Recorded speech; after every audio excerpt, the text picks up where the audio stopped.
Thank you guys tonight for being on this call. I appreciate hanging in through the technology difficulties. We have a pretty aggressive agenda, so we're going to try to get through all of it while also staying within, trying to end by 8 o'clock. We are going to record that. We are recording this to view later, but we do plan to discuss most of the points. Hopefully you had a chance to look at the PowerPoint today before you joined.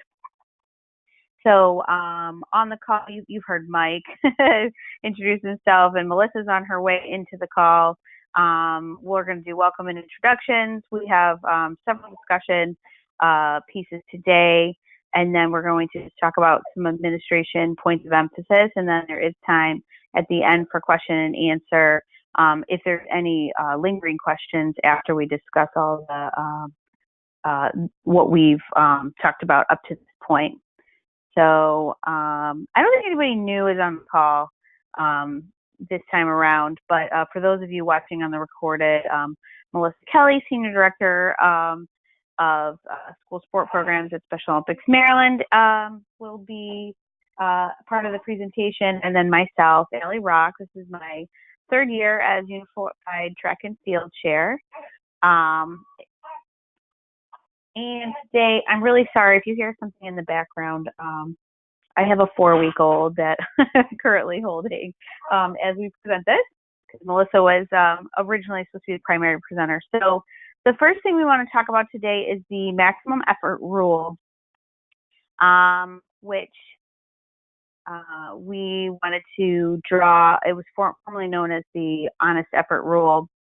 And this was originally implemented when we changed the rule about relays a few years ago, where we allowed an alternate to be activated, but we wanted to make sure that it was fair for that, so that alternates that were activated were of similar talent, a similar qualifying score, qualifying time as the person that they were subbing in for, so that there wasn't an unfair advantage.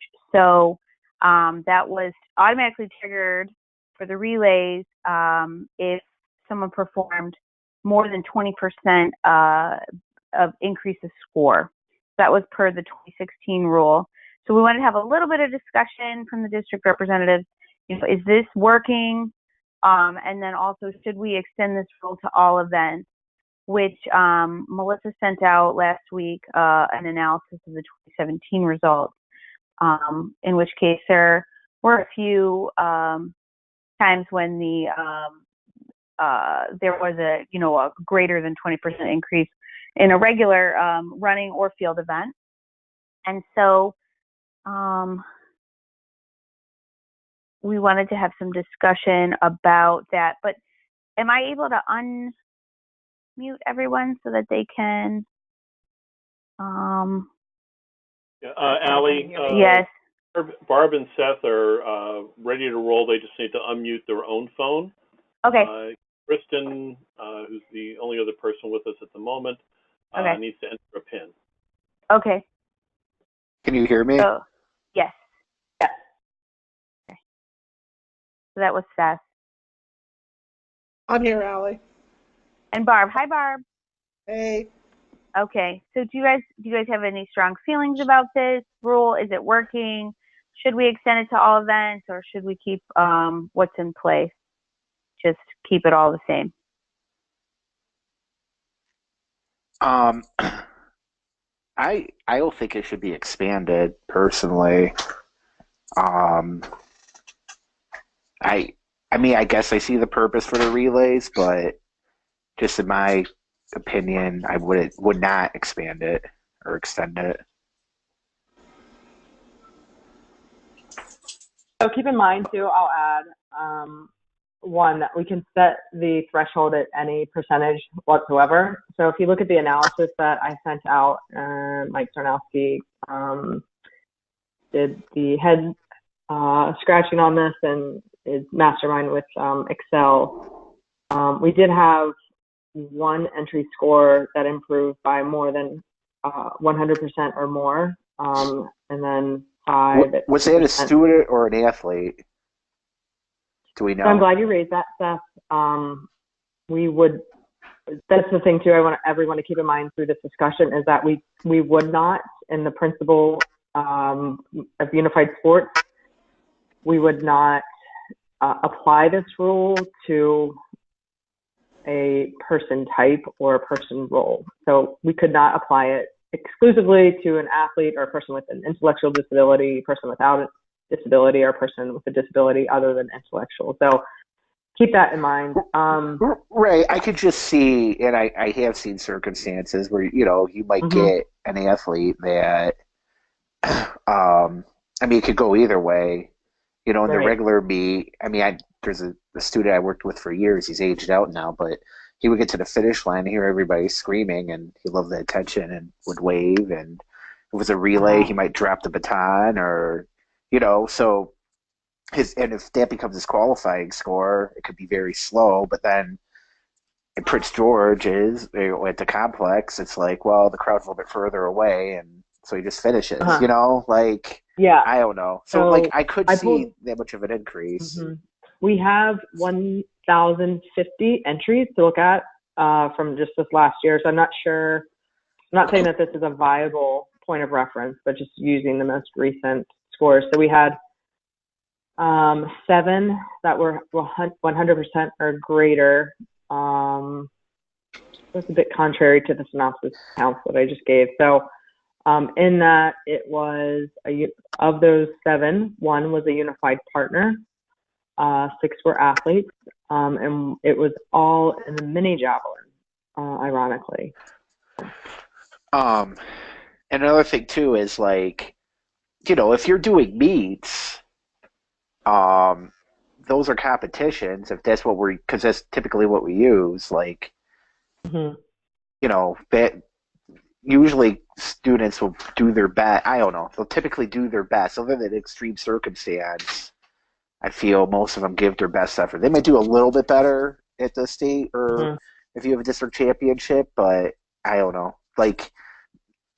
Typically, they get in their heats. I think we have each school does 3 tri or quad meets and then a county meet. So our scores, I don't know. I think the scores have been pretty valid, but that's just my own opinion.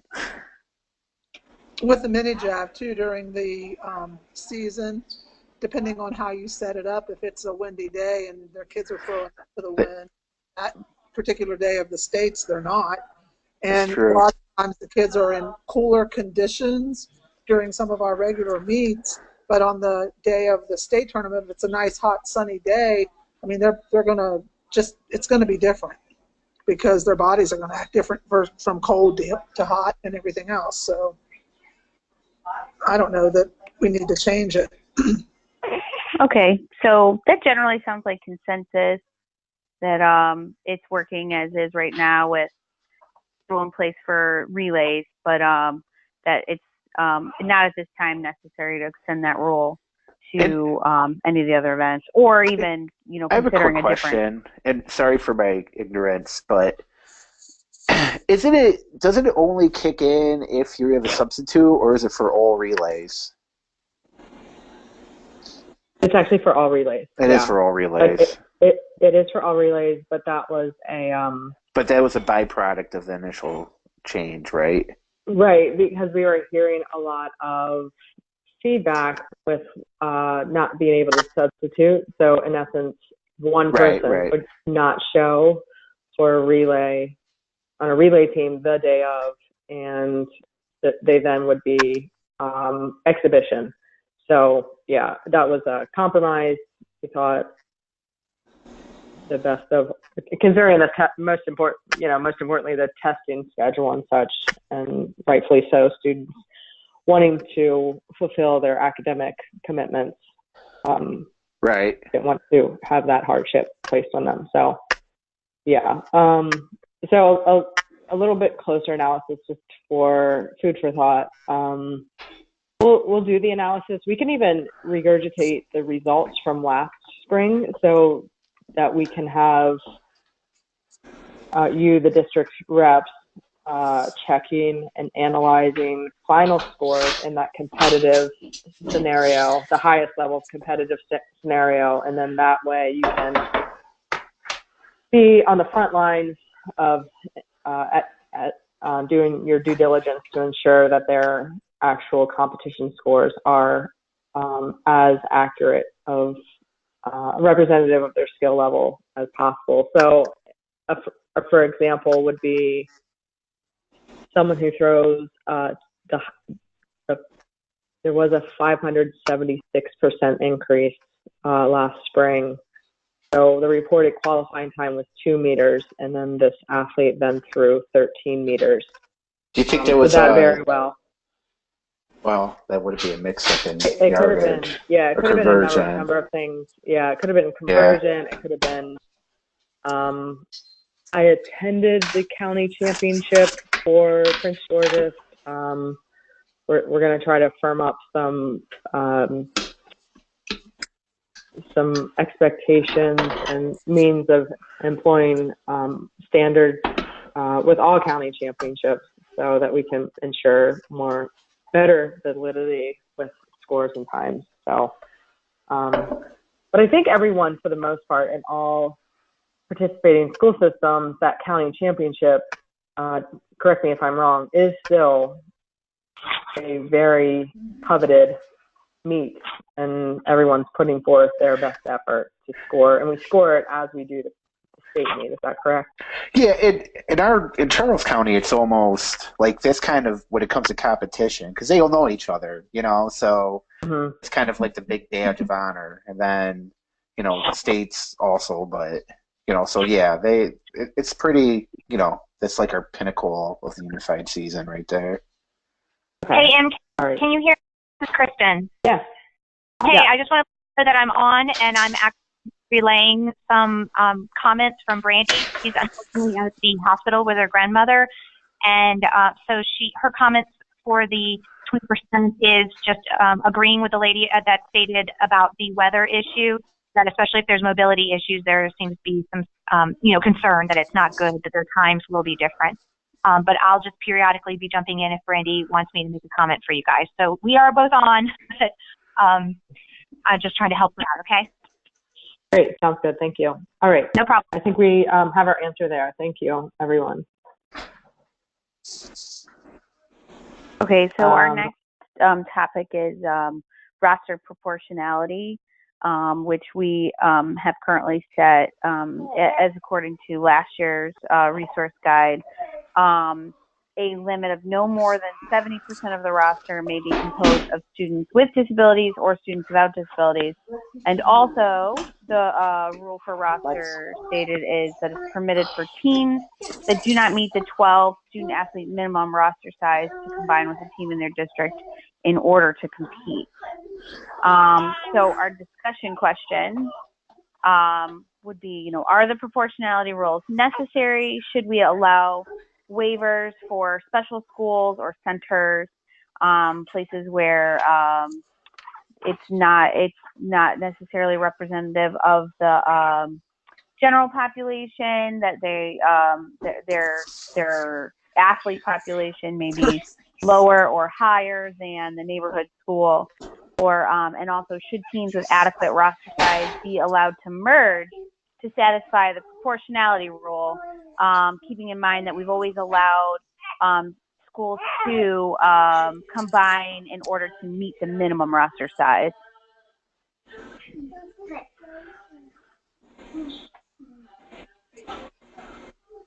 Okay, so let's start with number one, and that is the proportionality rule necessary. So at the inception of this program, Unified Sports, compliance with the law and such, should we continue with that, and is the 70-30 rule a hard and fast stop, knowing that ideally we would all have 50-50?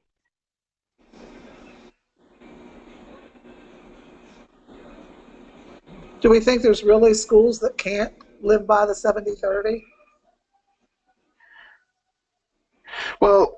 And this really came about because, one of the reasons I think it got looked at hard, anyways, was North Point, one of our high schools. There was a year that they had upwards of 39 participants, but they for whatever reason they only had like 7 or 8, right, thereabouts, kids with students with disabilities. So that was kind of, when it was that far out of whack, it's kind of like, well, what do we do now at that point? Am I correct about that? Yeah. Yes. So it was, I think, a 90-10. The other thing too is, like, we at the state office, we don't critically look at the proportionality really until we have the final entries, which is then the county championship. So we trust that it's been employed locally, or adjustments will be made. But just the same, we want everyone who's training throughout the season to have the opportunity to come to the state meet. Yes.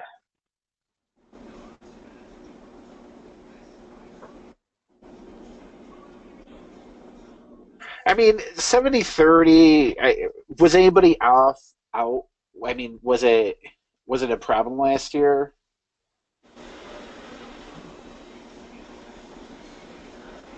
Melissa? I don't think it was. I think everybody made it last year, right?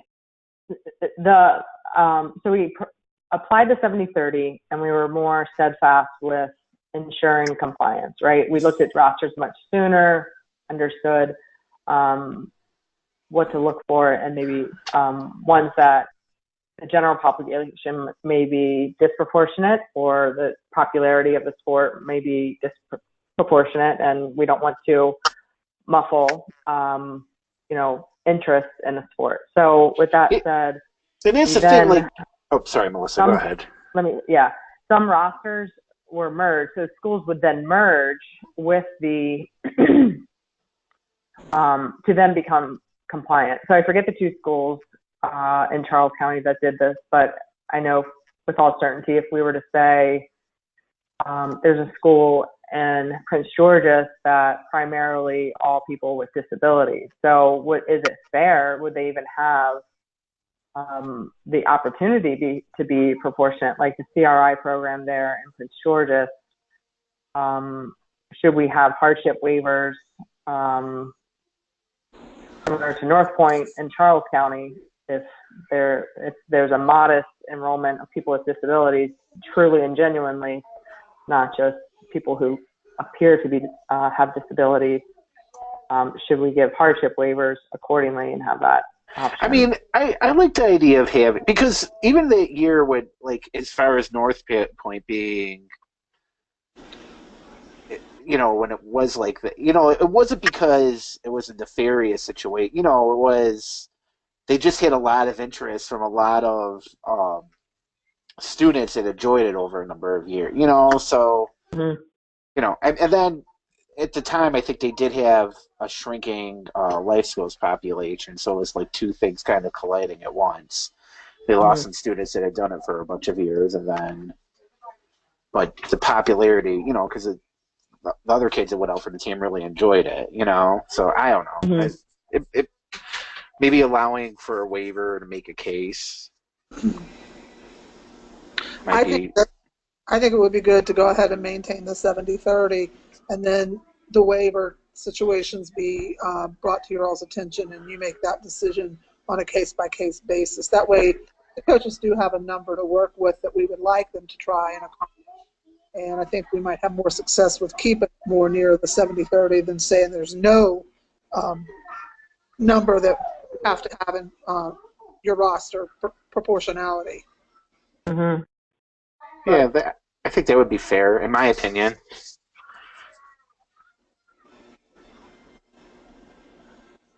I'm good with that. Okay, great. I agree with Barb. As long as it's something, as long as there's a number set so that there's accountability and there's coaches are working towards an ideal, then at least we know that there's effort being put in. We're afraid if we go away from not having a number we're going to have more issues develop that we really want to deal with. Mm-hmm. Okay, yeah, very good. And 70-30, I think, is really reasonable. You know, like, in the scheme of things, it's definitely something most schools should be able to do. Okay, so we'll impose a hardship opportunity option for those schools who cannot attain that ratio, and we'll get back to you and set a due date for those. And those out of compliance after that said due date who did not submit a waiver request will survey the district reps, I guess is the best way to go on how to handle that exactly. Sure. Okay, great. Next point of discussion for the state invitational session assignments. For ease of efficiency and all of, most importantly, knowing exactly which session your schools will compete, the idea is to set the session assignments by way of one's roster count. So those rosters with 20 or fewer student athletes will attend on Tuesday, May 15th, and then rosters with 21 or more will attend the second session.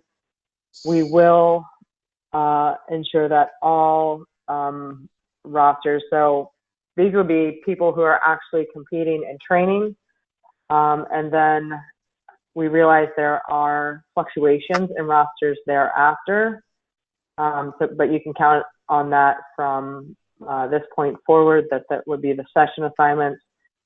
So because rosters do fluctuate, we are going to activate May 2nd as the drop dead date for reporting one's roster count to us for scoring purposes, and we'll get to the scoring weighting system here, handicap system here shortly.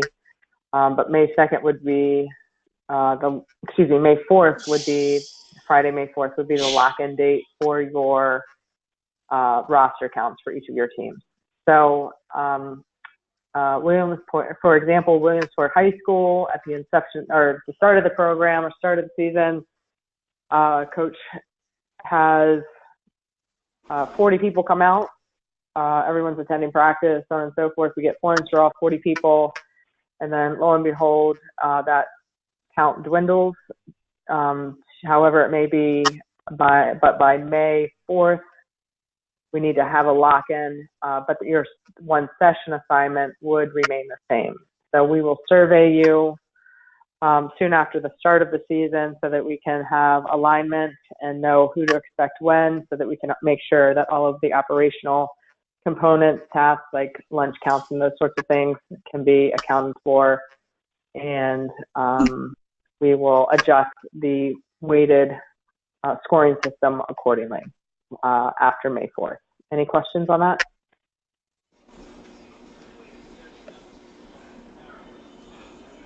Okay.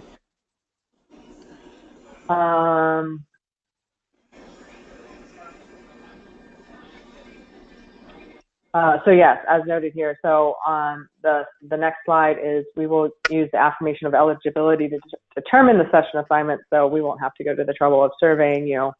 So if a student athlete is listed on the affirmation of eligibility, that is one who is then counted. So once those are due, and we will get to the due dates here momentarily. Hey, I'm curious about the roster size. If we allow a school to combine, will there be a minimum or maximum in that situation? Just asking in case you had issue with large numbers. Yeah, so if we'll work through that offline. Some schools inherently are accustomed to combining for many years over, and they prefer that actually. So we will look at that more diligently and talk offline about that. But good point, yeah. Okay. I'm just following up with questions for Brandy since she's unavailable to speak, but I just wanted to make sure we addressed the questions as they come up. Thank you very much. Thank you. Yeah. Next slide. So the team scoring system, as everyone knows, is 5 points for first place, second place in their individual divisions, I should say, earns a team score of 3 points, and third place finish in their individual division earns 1 point. And in years past, in the instance in which a team with a significant roster size is set in the same team division with large variance, we have applied a weighted scoring system. We are curious to hear a discussion that if the weighted scoring system should be applied to all team divisions regardless of roster size. So for instance, is the minimum roster requirement by rule, as stated in the coach's resource guide, is 12. So if we have a team in team division 1 with a 12 count, and they are grouped, or in their team division then also includes a team roster of 15, that technically at first sight looks like a small variance and not much of a competitive advantage, but a competitive advantage nonetheless, because they do have, in theory, more scoring opportunities. As many as in that example, the variance of 3 student athletes by 2 events per student athlete, that would make 6 scoring opportunities more than the team with 12 student athletes. So I'll pause for discussion.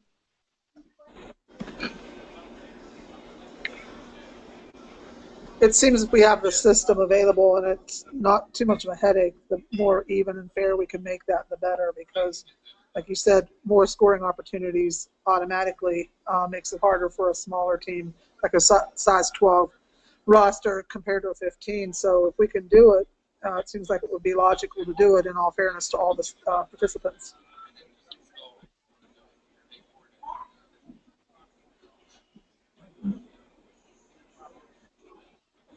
Okay, anyone else? This is Allie weighing in. I'm not in favor necessarily of it. I'm open to hearing more discussion if there is, but mathematically, I don't know if we've perfected the weighted scoring system in a way that it wouldn't then make it an advantage to be the smaller team, because your score is getting multiplied against everyone. So, I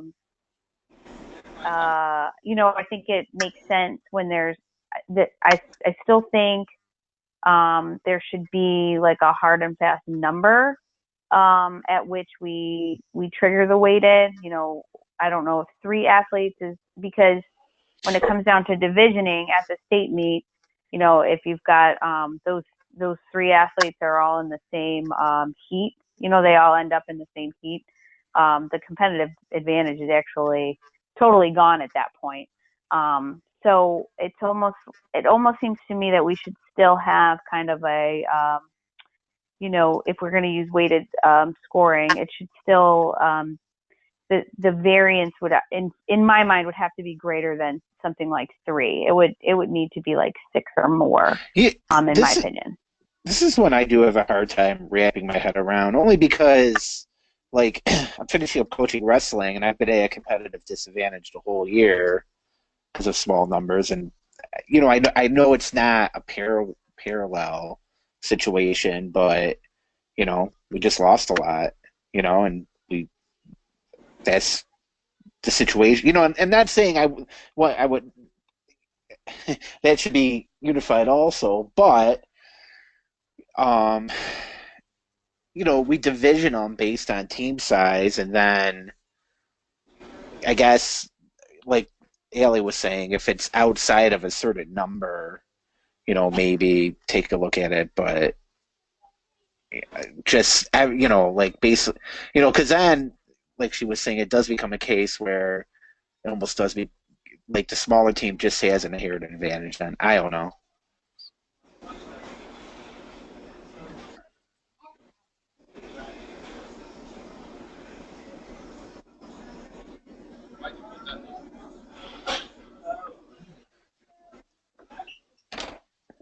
So in theory, if we were to use May 4th as the hard and fast, that is your lock-in of your roster count. So the previous example I provided, Williamsport High School has 40 at the outset of the season. That dwindles to, for example, 20. Team comes session 2, that would be, right? Session 2. And lo and behold, he's divisioned against anyone of varying roster size. I think the simple equation wouldn't be much of a hardship to do administratively. And we can't get rid of all, to Allie's point, we can't really get rid of all of the divisioning components or considerations. Like if 2 student athletes from the same school have the same exact time or same exact score for their event, they will be divisioned together. And so they are relinquishing, in essence, 2 first places if they were divisioned separately. Right, and another example is that, and we have scenarios where coaches, for whatever reason, basically put all of their student athletes into one running event and one and the same running event and the same field event, and that also kind of totally eliminates quite a bit of scoring opportunities, because if you have a roster of 20 and all 20 of them are running the 100 meter, like they're definitely going to compete against each other. So it's like, is it fair?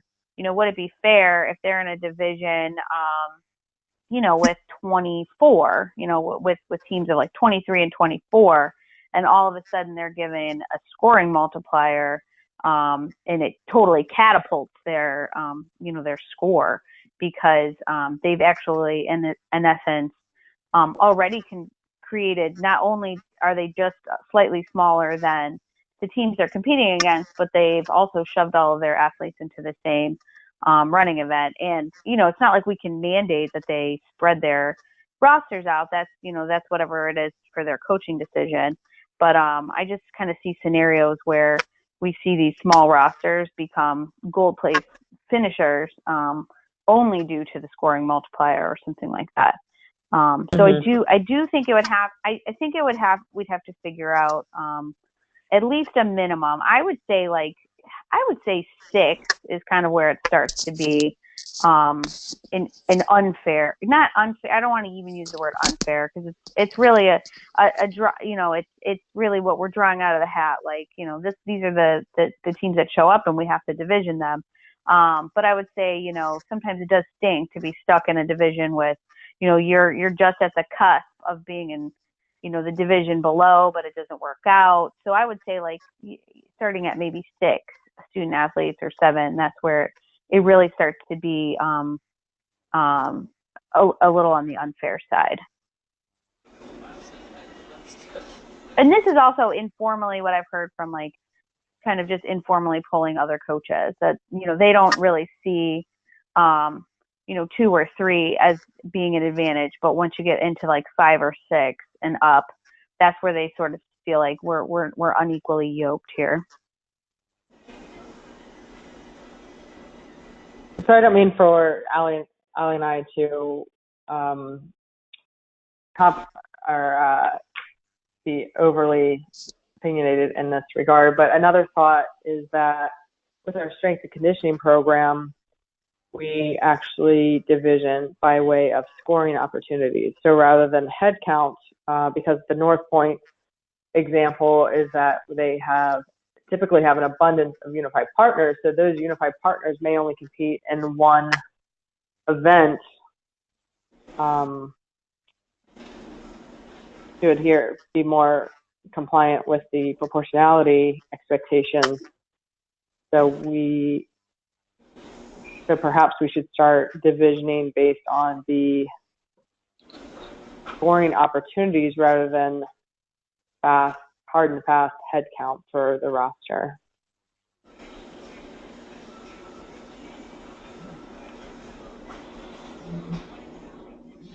And so, Melissa, that would be based on how the coaches entered, right? Because they might not. We know that they have max opportunities, but they might. So, are you saying we would use the number based on like what they've actually entered, rather than just a head count? Because if we went with a straight head count, of 20, and we doubled it and we said 40 scoring opportunities, but right. maybe a coach for whatever reason, only enters an athlete into a running event because maybe their disability sort of precludes them from a field event or something like that, right. and for whatever reason. So I would be open to that sort of interpretation, looking at scoring opportunities, just seeing exactly how coaches are taking advantage of their maximum opportunities versus their actual roster, how their roster presents. So I need a point of clarification. So if we have a group of students, say the roster is 20, but on the day of the state tournament, actually only 14 show up, is that when you're going to be making the decision to give a variance, or will that be made before based on the numbers that are entered? Because depending on when you're making the decision on variance or whatever, I can see it being a nightmare the day of the event if you're trying to now figure out how many scoring opportunities because this team had so many kids not show up and whatnot. So can we clarify that a bit? Yeah, so the idea, we've thrown out the date of May 4th as being the deadline to have county championships done, 1, and 2, that would be one's lock-in date for their roster count. Okay, so at that point you would be making decisions on any variances. It wouldn't be based on the amount of students who actually participate. At the meet. Okay.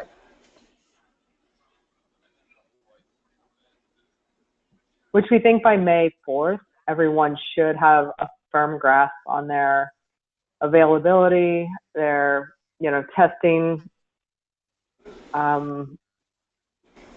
priorities, and such, that they should be able to have a firm grasp of who will be competing at the state meet. Yeah, I just wanted a point of clarification that was the date that all those decisions were. Yes, definitely. Yeah, I thought you were leaving, buddy. Okay. Okay, so we may have to just table this, and actually we can. I'll put together maybe a survey monkey, and we'll just take official votes from each of the 5 participating school systems. Know how we'll move forward with that. Next point of discussion: due dates. So we just want to give the opportunity for the school systems, you district reps, to decide the due dates, and so that you can own those due dates and uphold those due dates. So in the next slide, March 1st, the start date for the MPSSAA, March 21st, MPSSAA first eligible play date, and then the TBDs are the next 3 slots. So the application for participation and the affirmation of eligibility are due to Special Olympics Maryland. And we want to make sure that we are clear on this so that we know what to publish in the coach's resource guide. We've toggled back and forth. I think 2 years ago, we went with the due date to Special Olympics Maryland office, and with the footnote of district rep has the prerogative to adjust to adhere to that due date, and coaches still saw that, consider the posted date as the date that they had to get that to you, which gave you no leeway to review the forms and vet them. So we want to make sure that is considered. And as well, I think in talking with Allie earlier this evening, and since creating this PowerPoint, studying our timeline and checking last year's dates, May 4th, we just wanted to make sure May 4th is a viable, reasonable end date for all county championships. And then we will just haven't been steadfast in setting the state invitational pre-competition coaches webinar. So I'll pause there. So forms, Special Olympics forms due to our office. We don't want to kick this down the road considering March 1st is the due date. I haven't studied everyone's spring breaks and things like that, but we would want to allocate time for those forms to get to us so that we can troubleshoot, vet those, and get those issues, if you will, those incomplete components back to you to then retrieve from the coaches and such. So I'll pause there and we'll talk through the Special Olympics forms and the due dates there and what our next steps will be.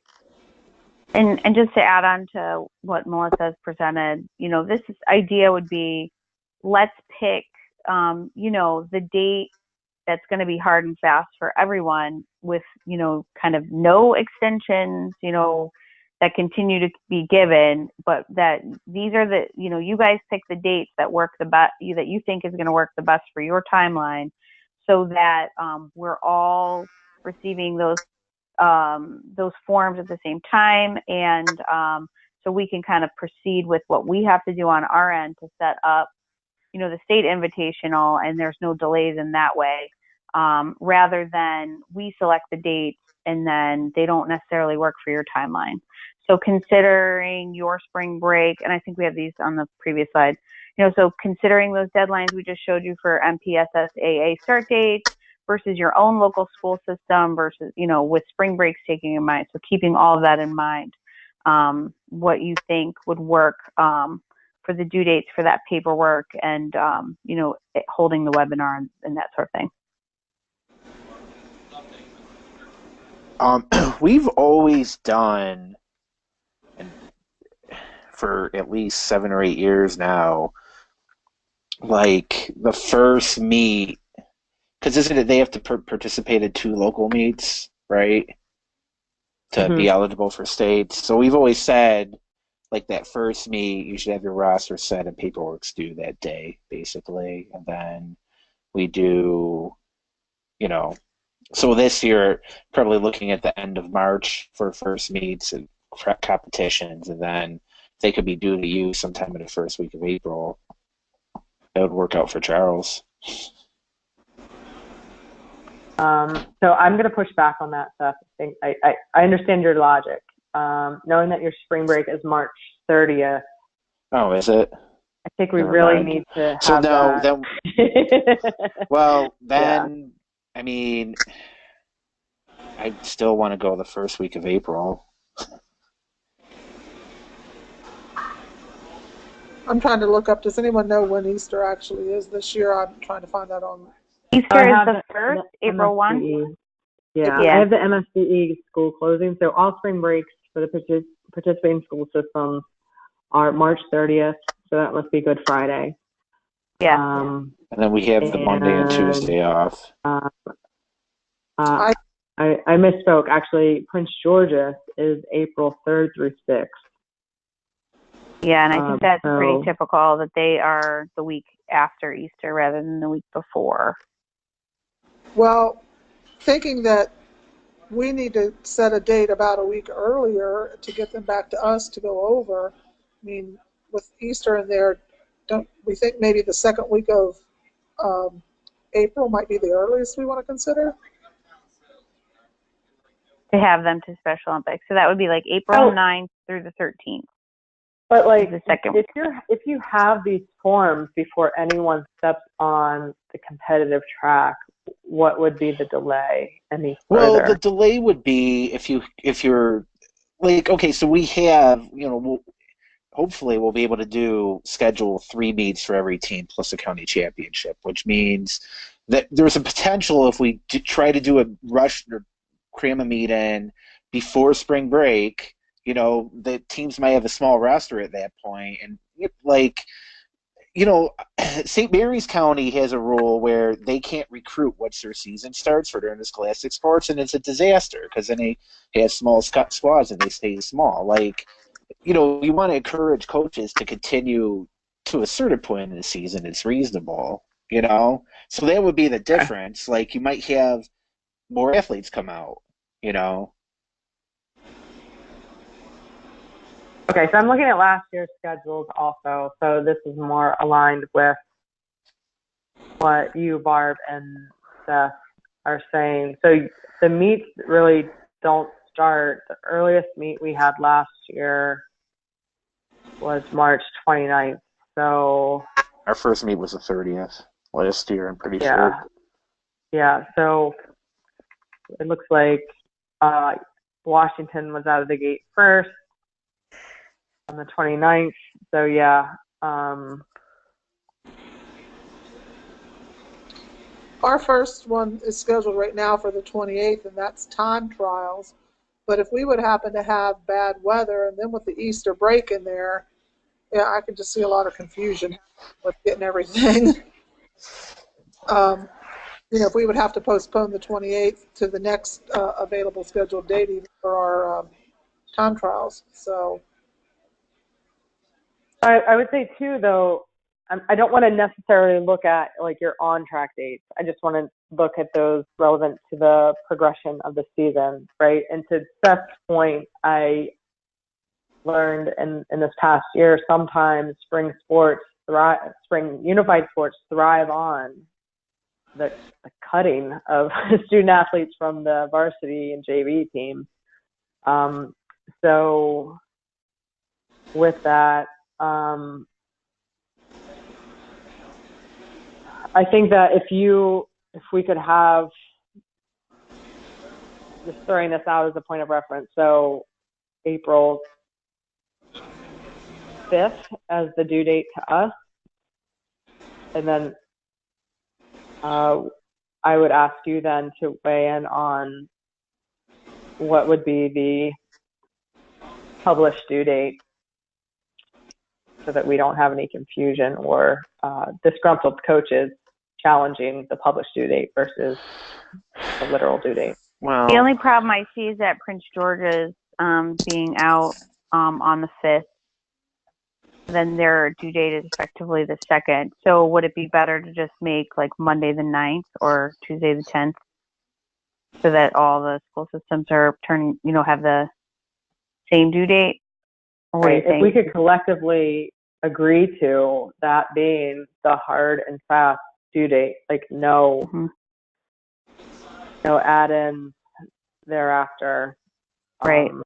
Unless a very egregious unorthodox hardship scenario, meaning a transfer from school to school or what have you. Right. Not just someone decided after spring break they wanted to come out. Right. So I'm sorry, I was interrupted there for a second. What day are you looking at? So considering that Prince George's is like off from the 3rd through the 6th, that making either Monday, April the 9th or Tuesday, April the 10th, the hard and fast. Yeah, that would work for us, for sure. I don't know what. Barb, what do you think? Yeah, that's kind of what I was suggesting anyway. Yeah. So maybe Tuesday the 10th, since, the day after a break. I know you guys will have already been back for a week, but for the purposes of Prince George's, the day after a break ends is usually like the worst time to try to collect all that. But so Tuesday would be the date, Tuesday the 10th. Does that sound okay? So everyone, yeah, I would say we just need to know what to literally put in the coach's resource guide if that is our right. Date so do you want us to? Yeah. And knowing your what should we publish to coaches? and knowing your personal workload, and do you check out literally go camping for a week, or check out entirely on your spring break, or are you going to use that time to catch up? So knowing your personal So what do scenario. We publish for the coaches? Do we publish a Special Olympics date and say that your district rep's going to set a different date, causing possible confusion? Or do you want us to say it's due to the district representatives on, I don't know, April 5th or April 2nd or I something mean, like that. April. I would vote to veto the former option. Okay. Yeah. What's the former option? I didn't hear. Don't to publish the special don't publish Olympics. April 10th. Yeah. No, I mean, like April 4th. Well, no, not April 4th. April 5th would work. So we need to include Prince George in this. So it needs to be before April 6th. March 30th. It needs to be before March 30th. Yeah, right? It needs to be before March 30th. Well, you said that their break is the 3rd through the 6th. So do they go on Monday the 2nd? Let's see. That then is listed in the other closings and holidays. So no. They go on the 2nd. That's everybody gets no matter what. Okay. So they're off that whole week. So it's gotta be March 29th is the published date. Okay. Or right? Yeah. Or even before then, so that you all have some work days to vet those forms. So they're going to publish the 29th, but then they're not really due to you until the 10th? Right. Because we want a collective timeline. Okay.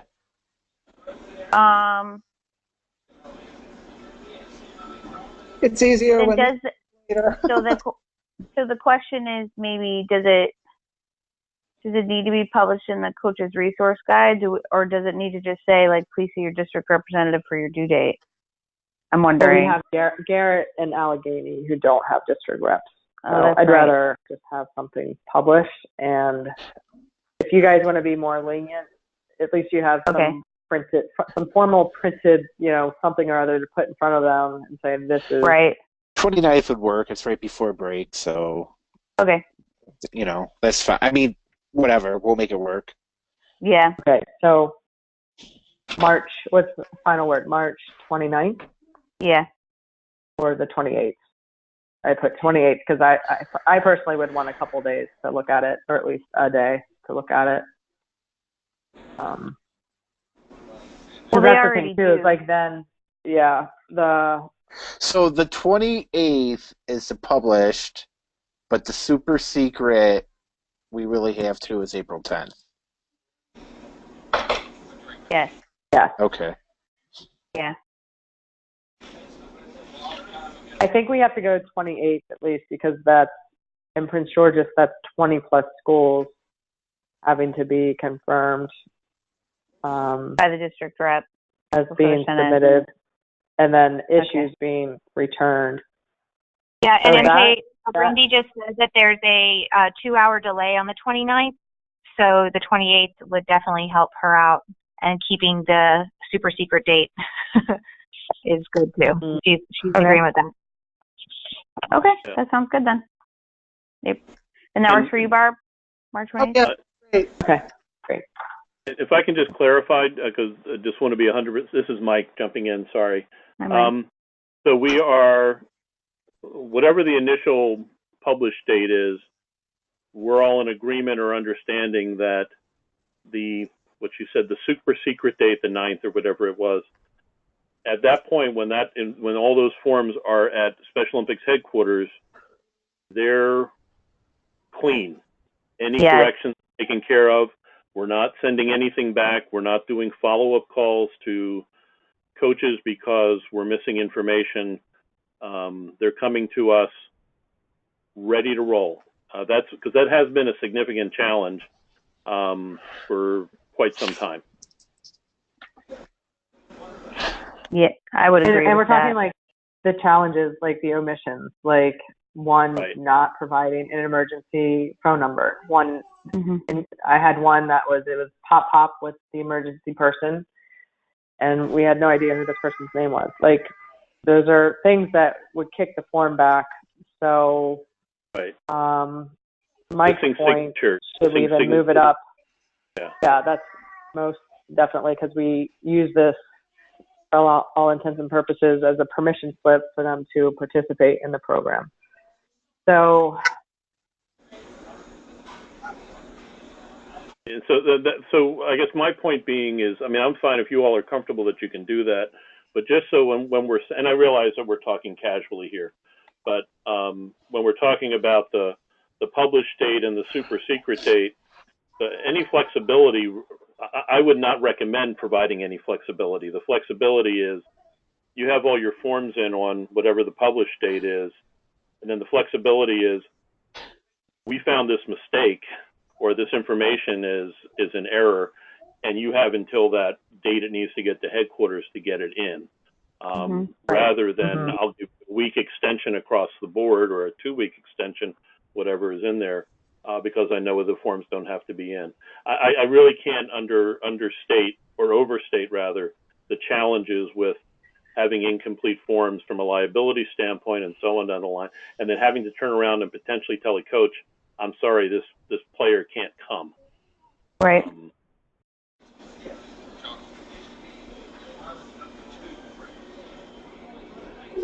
I'm sorry, somebody's at my door. I'm going to mute again. So does that sound agreeable to those of you who are represented? In other words, what he's saying is we need to try and have them to you guys maybe by the 5th, because if in case we miss something, then you're going to send it back to us and we have to get it to you by the 10th. Is that correct? I think he's more so urging that you do what you can on your end to make sure they're coming to you completed, and then that you're able to, catch any of those glaring, those mistakes. You certainly could turn them in early, but I think the idea is that we're really trying to urge on the local level that those mistakes are being, the first line of defense is that the coach has checked them all before he or she sends them to you, and then you've checked them, and right. I check them and triple check them, have somebody else check them, and every now and then there's still something that gets through, and I don't want to see one of the kids suffer because of that mistake. That's why I'm saying if we get them to you, they're going to be reviewed and we have time to make additional changes should we miss something. We're saying if there are any issues with any form, it needs to be corrected by April 10th. That's and what. With, thank you. Yeah, and with the timeline of and knowing the tendencies of your coaches and the culture that you've built in your schools, will they adhere to that? Will they be replying to emails from their phone while they're on spring break, or are they completely, offline? So, yeah, again, our guys have really gotten to do a better job than they were, but again, there's still something every now and then that slips through the cracks as many times as you look at them. I just want to, again, make sure that if I get them to you early, then there's an opportunity if I miss something that we can put. I mean, in theory, these folks shouldn't even be on the track for practice without these forms. It should be a part of this school system packet, along with their sports medical, along with their emergency contact information, insurance and such. So I have a text from Michelle Hill in Frederick County. She said her forms are due on March 14th. So right.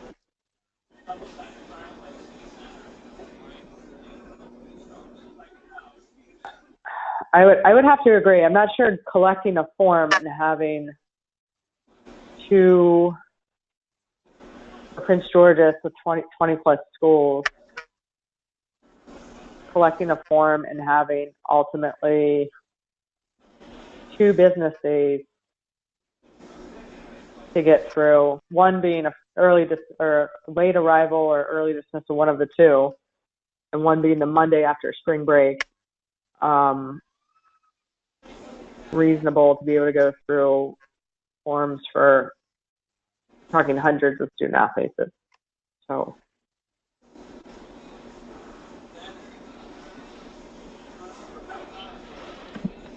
So we move it up a week.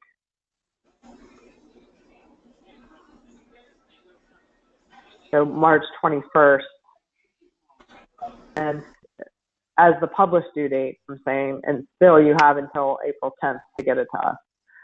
So if you assess, to your point, if you have some people trickling in, and you can handle that as, you know, your prerogative to be able to take those folks or not. But from the SO standpoint, we don't know if there are late ads or not. If we get a complete form on April 10th, we're satisfied, and that is critical, as Mike stated. Okay. Okay. So April, are you saying, wait, you're saying March 21st will be the published date. And then so Wednesday, March the 21st, giving 1, 2, 3, 4, 5, 5.5 business days.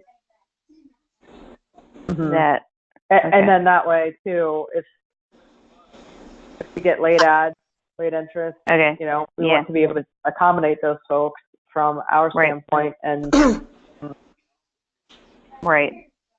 Yeah. But we've all agreed on the submission date to Special Olympics. That will be hard and fast, and that will be when there'll be no issues. Right. Okay. Right. Great. Okay.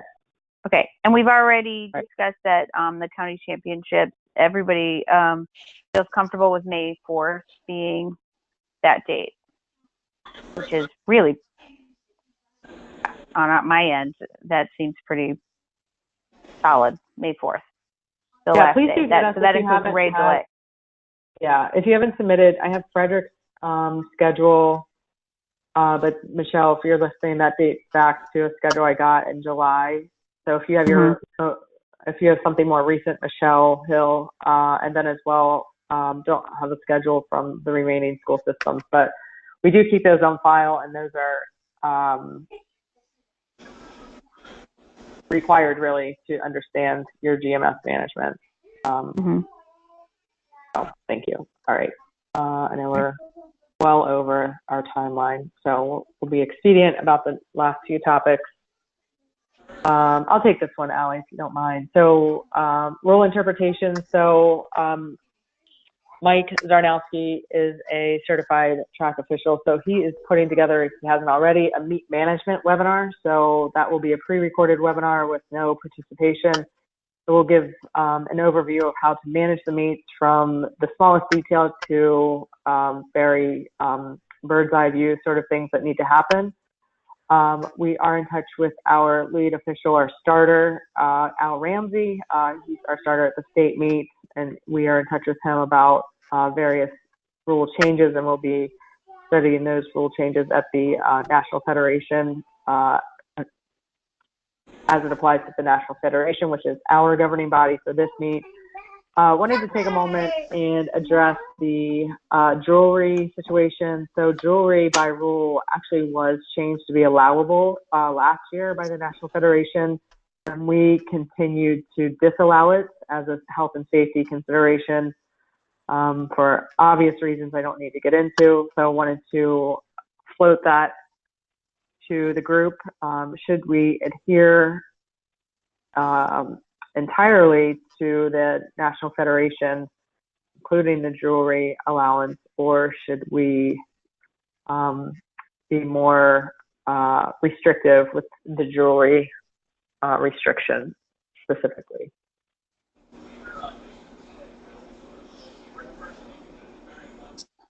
My personal opinion is I like the jewelry, but that's just my own. You know. You want to allow jewelry? No, I don't. Okay. I can't stand it, but in a meet. But this again, my personal preference. Right. What's the high school varsity track teams? Do they allow jewelry? Jewelry is allowed. Okay. I don't have the rules cited in front of me, but. Well, I kind of agree. I'd rather stay away from it. I just think there's too many things that can happen. I mean, where do you draw the limit? Big hoop earrings, and I just think it's better without. Okay, we'll move forward with that. Very good, thank you. Also wanted to touch base on accommodations. So we are in touch with Maryland School for the Blind, and we have offered the option for most commonly guide, and really any accommodations, any reasonable accommodations. And for people who are blind or need that added support or visually impaired, we're looking at offering or citing best practices for guide runners. So stay tuned on that. You'll see that in your coach's resource guide, but wanted to also make reference to having finisher's tape. Commonly comes to my mind as I'm at the start line with some of our folks that may be visually impaired or some other considerations where they may not understand their finish line is that far away. So adding a finisher's tape, so typical of what you would see on TV with a marathon, a street marathon and such, that might be, we would be able to provide that accommodation, again, as an accommodation, not in every heat. So stay tuned on that as well. But we do welcome any other best practices, for examples, because we do, again, have coaches who are very well tenured, being involved since the inception of the program 10 years ago, and those who are very new. So having those accommodations, options for accommodations in print is most helpful for everyone. So please do provide those, especially for those of you in the PE realm. Dual interpretation with regard to dual participation is our next topic. So we are pending advisement from the MPSSAA regarding student athlete who has previously competed in junior varsity or varsity. Michelle Hill is actually spearheading this on our behalf with the MPSSAA office. We wanted to talk through a couple of options here. So it is reasonable. We do anticipate that the MPSSAA could interpret it this rule in one of two ways, and that would be that it stands as is. So once someone competes at junior varsity or varsity in outdoor track, that she or he is forever and always ineligible for unified track and field, or that office could interpret the regulation to be interpreted by the individual school systems. So being that we have 5 participating school systems, we realize that that may put some school systems at a competitive advantage in that one could run varsity track in one's freshman year and then decide to run unified track in their sophomore year. So let's table that. We'll look to Michelle Hill and thank her. That's your heart, Grandma. Your heart rate. Thank her for her added effort to getting in touch with the MPSSAA office. She knows Andy Warner personally, so working through that on our behalf. So stay tuned. Regular season and county championships. Want to make sure everyone realizes, and everyone's done a great job on this, but that just to reinforce that Special Olympics, we do welcome the opportunity to serve as consultants to the school system and running your regular season meets as well as your county championship. We do look to the hosting school system to ensure proper management and validity, and that extends to the qualifying times.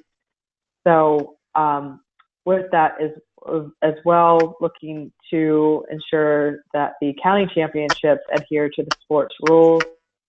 The example being starting each of the races with a gun, offering opening and closing ceremony, divisioning, team scoring.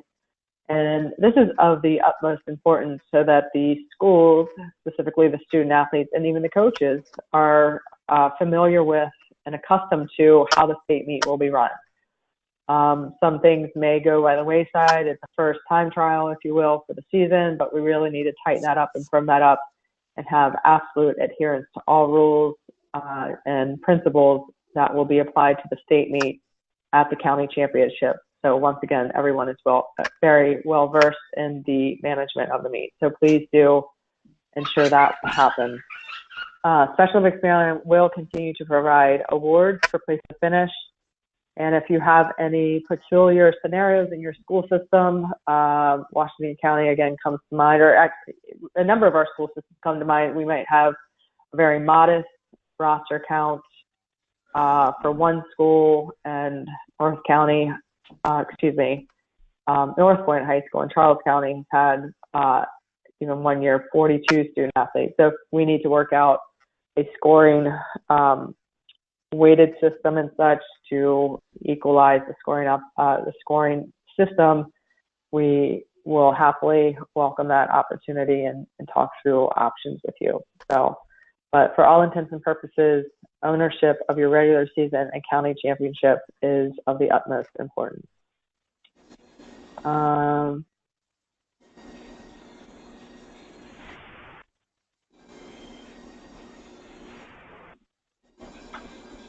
So we already established the deadline for completing your county championship, including a rain date. I don't think that was stated previously. So that, again, is Friday, May 4th. If you need a little bit of leeway with that, please talk to us offline, and we will accommodate as we can.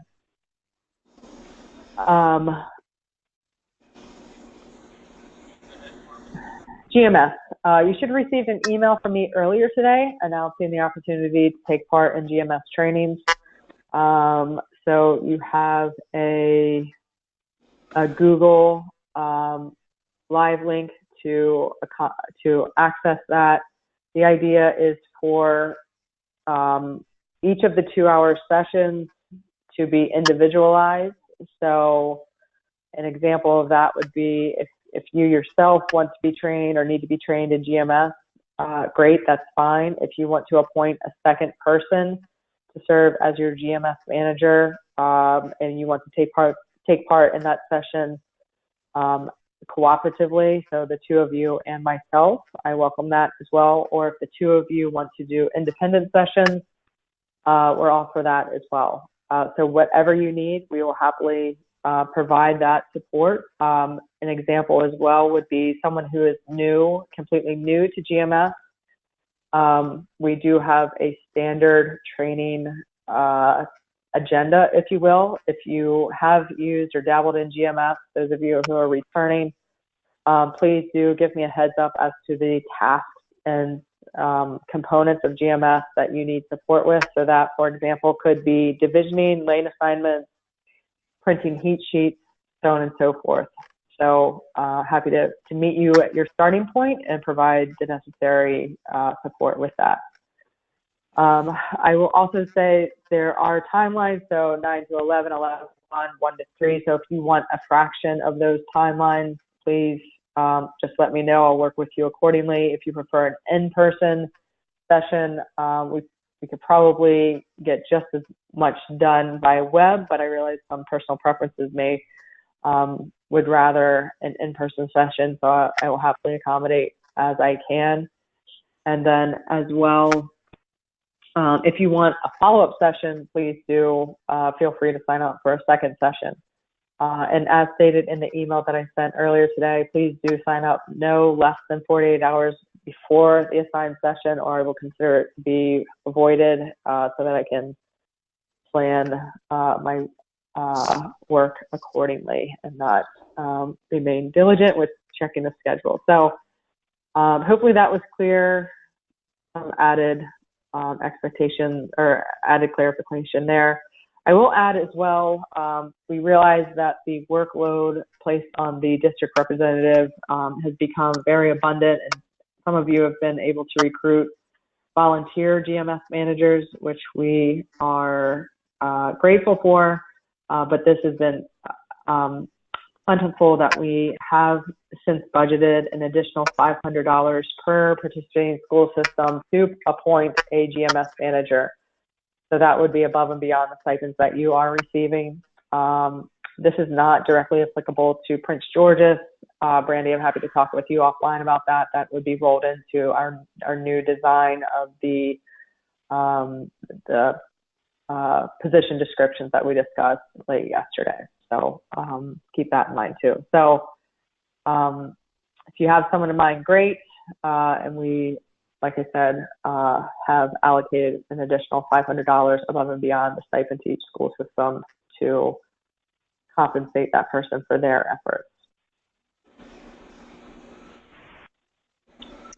Coaches training options, as we, again, with the theme of accommodating and providing equitable support, we look to you to identify what the best means of coaches trainings would be. So the most common options would be the district representative will lead a live webinar with assistance from our office and or Ali as the sports chair. You would then briefly reference that and take questions regarding the coaches resource guide. But we have really moved away from and found success with moving away from having coaches trainings be a page turning review of the coaches resource guide. We'll administer a meticulous review of the coaches resource guide in a pre-recorded webinar. We will distribute that recording with the coaches to review at their leisure, and then we will take questions by when the school system convenes. And then with option one, you would then also be more concentrated on the administrative component, so that would be due dates and other critical expectations. Option two would be for the district representative to administer in-person coaches training. Again, they're almost like a replication of option one, which would be, but just in person. Some people function better that way.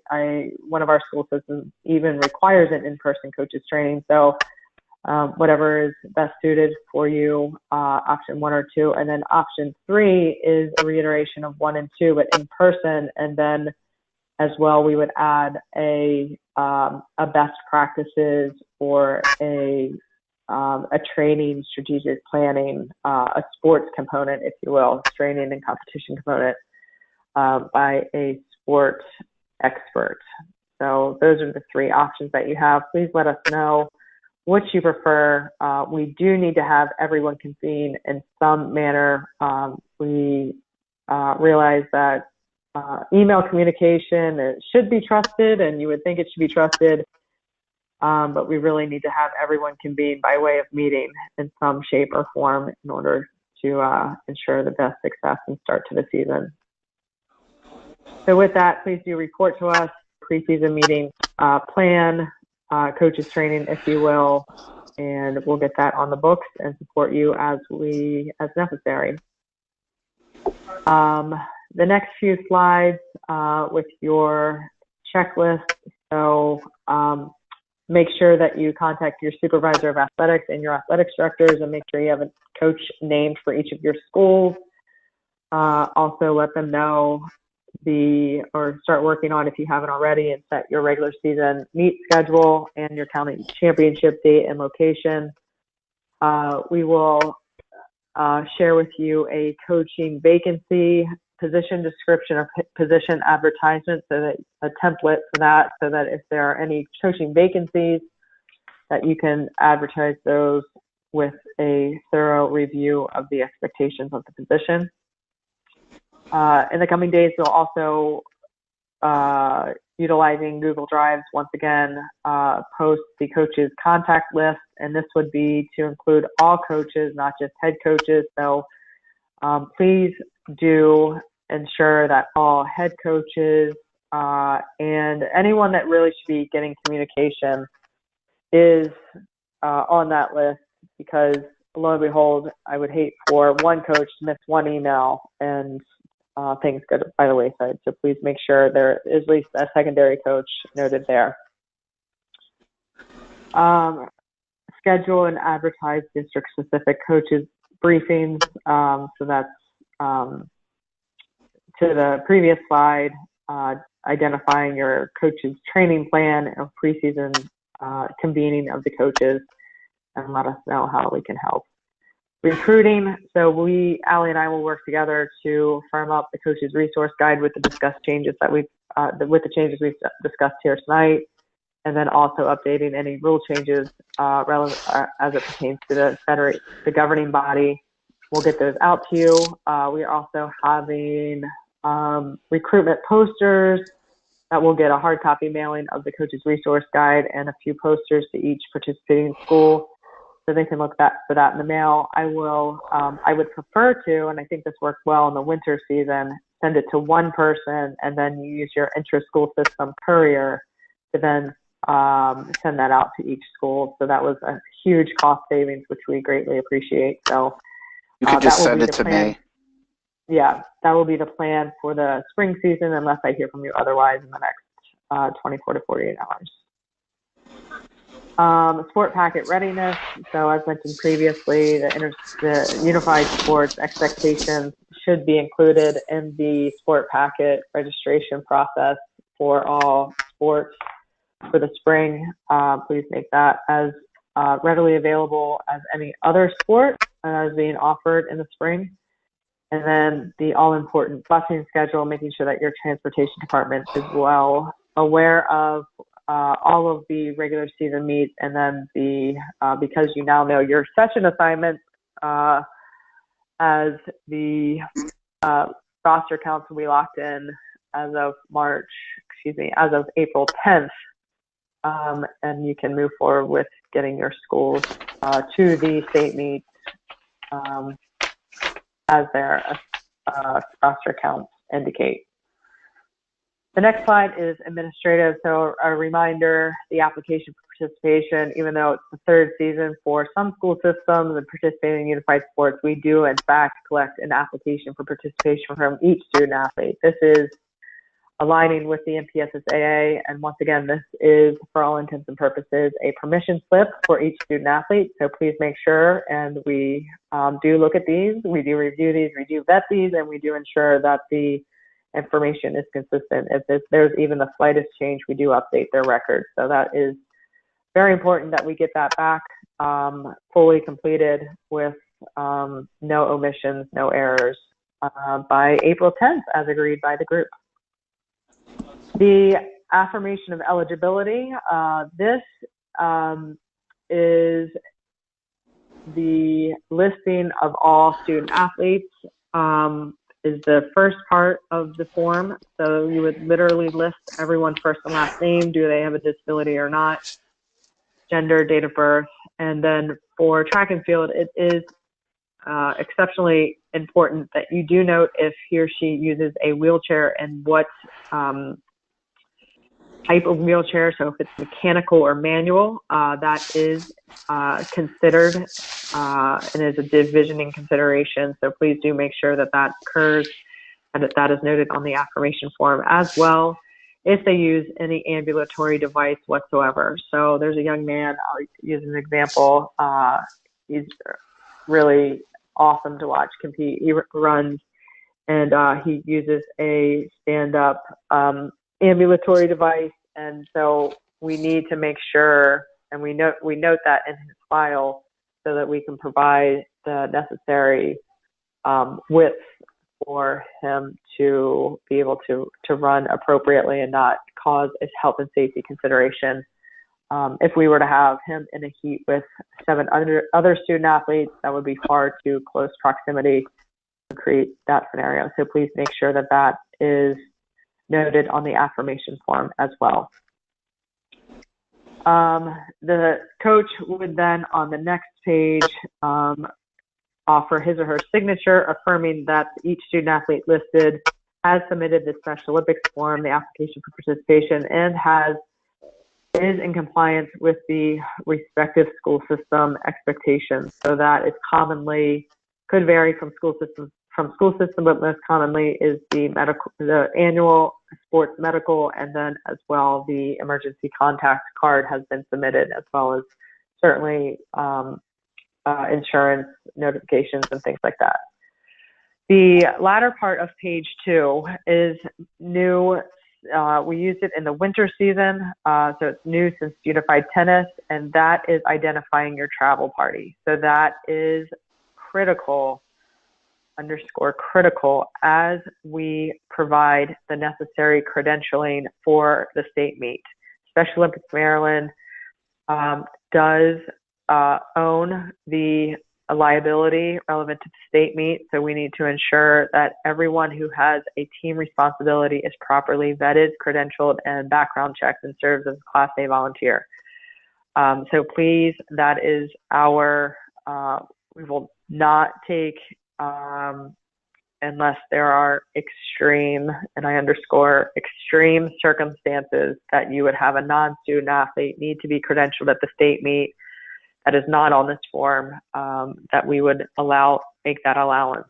But really, we need to have those dates well ahead of time by April 10th so that we can get in touch with those folks, get their Class A certifications all said and done, so we are not doing any last minute scurrying around for you, certainly as you ready your teams, most importantly. So please do make sure that your coaches are well aware of that at the outset of the season.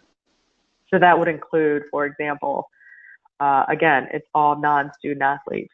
So that could be head coaches, assistant coaches, paraprofessionals, interpreters, nurses, students, so people under the age, students who serve as team managers, students who serve as, or who are just riding the bus and maybe assisting with anything and everything. So please make sure that that is, those expectations are met no later, once again, than April 10th. The next few slides should be very familiar to everyone in the non-student athlete clearances, that everyone needs to be Class A, and the steps to attain the Class A clearances if one is over the age of 18, and then yes, if one is under the age of 18. So once again, we commonly see a non-competing student who may help with training, a team manager, any sort of thing, so that those the expectation is that they complete the volunteer application. That's a simple 2-page form, and then also pass the protective behaviors quiz or protective behaviors training, which is administered by way of a short quiz. If one is under the age of 18, they also need to complete a student minor reference form, which does require a parent guardian signature. So that would not be able to, let's just leave it at that, needs to be done well in advance as well. With that, we are well over the allocated time. We'll pause for question concerns. We have a number of follow-ups, obviously, that we need to fulfill, but I'll pause there if there are any questions in the time being. And once again, I want to apologize for the technical difficulties and the late start the afternoon. I want to thank Mike and Allie for rescuing me. With that, any questions, concerns? Melissa, when I have my meeting scheduled on the 21st, will I have everything then? Such. February 21st? Yep. Yeah. Yep, sure will. Yeah. Is that in person, Barb? Yes. Okay. At South? Yes, it's going to be at South at 4 o'clock. Okay, great.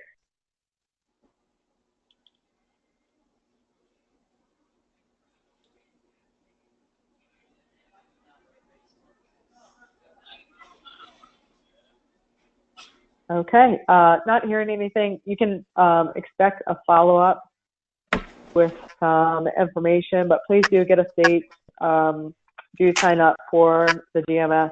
There are only a couple of evening options on those 3 days, so please sign up for those sooner than later. And then most urgently, let us know your coaches training dates, plans, locations, and such, so that we can ensure that you have the necessary support. Everyone, on behalf of Allie Rock, Unified Track and Field Chair and Special Olympics Maryland, thank you for everything that you do. This 10th year is to be celebrated. It's going to be a grand year. I know it. with all of your help. And please do not be shy about speaking up and letting us know how we can better support you. Thank you once again, and signing off. Okay, thank you. Thank you.